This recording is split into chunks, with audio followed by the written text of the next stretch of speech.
نبی عالم حضرت محمد مصطفیٰ صلی اللہ علیہ وآلہ وسلم فرماتے ہیں اس مہینے میں اللہ تعالیٰ اپنے بندوں پر رحمت کی بارش کر دیتا ہے۔ پھر نبی خدا حضرت محمد مصطفیٰ صلی اللہ علیہ وآلہ وسلم فرماتے ہیں استغفار کا مہینہ ہے، اس مہینے میں کثرت سے استغفار کیا کرو اور خدا سے اپنے گزشتہ گناہوں کی توبہ طلب کیا کرو اور آئندہ گناہوں سے بچنے کی توفیق طلب کیا کرو۔ پھر نبی عالم حضرت محمد مصطفیٰ صلی اللہ علیہ وسلم فرماتے ہیں ماہ رجب میں جمعہ کے دن جو شخص 100 مرتبہ سورہ اخلاص پڑھے گا تو قیامت کے دن ایک خاص نور ہوگا جو اسے جنت میں لے کے چلا جائے گا۔ پھر نبی عالم سرکار دو عالم صلی اللہ علیہ وسلم فرماتے ہیں ماہ رجب میں جو شخص 1000 مرتبہ پڑھے لا الہ الا اللہ تو اللہ تعالیٰ اس کے لیے 1000 نیکیاں لکھے گا اور جنت میں 100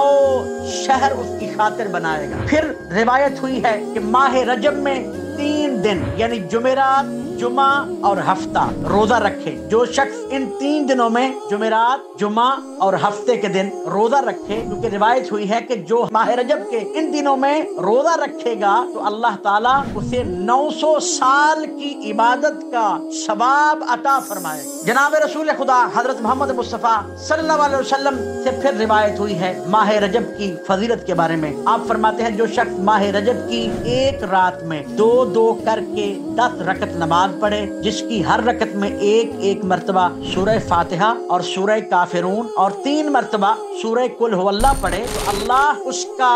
ہر وہ گناہ بخش دے گا جو اس نے کیا ہوگا۔ جناب رسول خدا حضرت محمد مصطفیٰ صلی اللہ علیہ وسلم پھر فرماتے ہیں بہشت میں، جنت میں ایک ایسا محل ہے جس میں صرف اور صرف ماہ رجب کے روزہ رکھنے والے جائیں گے۔ ماہ رجب کے اعمال میں سے 27 رجب کا روزہ ہے۔